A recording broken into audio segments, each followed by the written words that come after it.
এই প্রথম রাঁধুনি প্যাকেট মশলা দিয়ে কালাভুনা রান্না করেছি। ফ্ল্যাশব্যাক।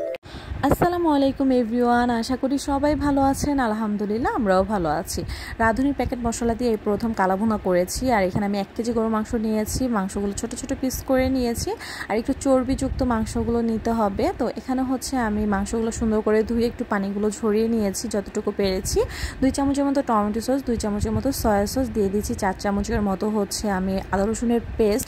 এখানে দিব 1 কাপের মতো পেঁয়াজ কুচি, হাফ কাপের মতো পেঁয়াজ বেরেস্তা। আর রাঁধুনির যে প্যাকেট মশলাটা ছিল সেটা আমি হাফ দিয়েছি।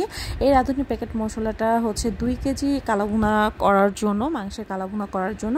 যেহেতু আমি 1 কেজি করতেছি এই জন্য আমি হাফ দিয়েছি। তারপরে দিয়ে দিয়েছি পরিমাণ মতো লবণ। তারপরে এখানে দিব সরিষার তেল, আর হচ্ছে আমি যে পেঁয়াজ বেরেস্তা করেছি অবশিষ্ট কিছু তেল ছিল সে তেলগুলো দিয়ে দিয়েছি। দিয়ে এখন হচ্ছে ড্রাই কিছু মশলা দিব, লং, তেজপাতা, দারচিনি, এলাচ, এই সব কিছু ইনগ্রেডিয়েন্টস দিয়ে সুন্দর করে হাত দিয়ে মেখে নিতে হবে। তারপর আধা ঘন্টার জন্য আমি ঢাকনা দিয়ে ঢেকে রাখবো। তারপর হচ্ছে আধা ঘন্টা পরে আমি চুলায় বসিয়ে তারপর হচ্ছে রান্না করব। আর এই কালাভুনাটা হচ্ছে একদম চুলার আঁচ কমিয়ে আস্তে আস্তে করে রান্না করতে হবে, তাহলে একজাক্টলি একদম কালাভুনার কালারটাই চলে আসবে।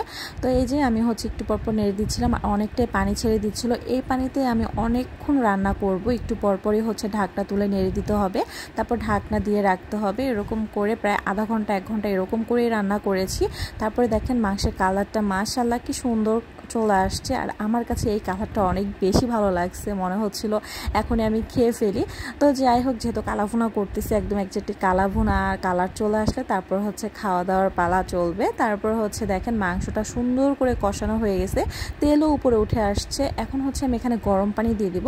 কালাভুনার জন্য একদম হচ্ছে টাটকা গরম পানি, একদম ফুটন্ত গরম পানিটা দিতে হবে। আর মাংসটা এই গরম পানির কারণে অনেকটা বেশি সফট হয়ে যাবে। তারপরে এই যে পানিটা দেওয়ার পরে আমি ঢাকটা দিয়ে ঢেকে 4-5 মিনিট রান্না করার পরে আবার ঢাকটা তুলে একটু নেড়েচেড়ে দেওয়ার পর দেখেন আস্তে আস্তে অনেকটাই কালার চেঞ্জ হয়ে আসছে। এখন আমি দিয়ে দিব রাঁধুনির প্যাকেট মশলার ভিতরে যে রাঁধুনিটা থাকে, এটাই হচ্ছে মেন মশলা, যেটা হচ্ছে কালারটা চেঞ্জ আনে, মানে কালাভুনার কালারটা একদম এটাতেই, এই মশলাটাতেই হচ্ছে নিয়ে আসে। তো এই মশলাটা এখন আমি হাফ দিয়েছি, আমি পুরোটা এটাও দেইনি যেহেতু 2 কেজি মাংসের রান্নার মশলা এখানে। তো এখন হচ্ছে এটাকে দিয়ে আমি কিছুক্ষণ রান্না করার পরে দেখেন কালারটা কত সুন্দর চলে আসছে। আর এখন দিয়ে দিব হচ্ছে বাগার। তো এখানে আমি সরিষার তেল, রসুন, পেঁয়াজ আর হচ্ছে শুকনো মরিচ নিয়েছি। আর অনেকেই বলতে শুনেছি যে কালাভুনা নাকি বাগার দেয় না, কিন্তু আমার কাছে মনে হয় কালাভুনাটা বাগার দেওয়াতেই হচ্ছে কালারটা আরও সুন্দর আসে আর ফ্লেভারটা অনেক সুন্দর আসে, মানে খেতেও অনেক মজা হয়। এই আমার কাছে মনে হয় কালাভুনার বাগারে হচ্ছে টেস্ট বেশি বেড়ে যায়। তো এখন আমি পেঁয়াজ রসুনটা ব্রাউন কালার হয়ে আসলে মাংসের মধ্যে দিয়ে দিব, দিয়ে একটু নেড়ে চেড়ে নিব সুন্দরভাবে। আর 4-5 মিনিট রান্না করলে কিন্তু আমার মাংসটা হয়ে গেছে। অবশ্য আলিফার বাবা আলিফা খুবই পছন্দ করেছে।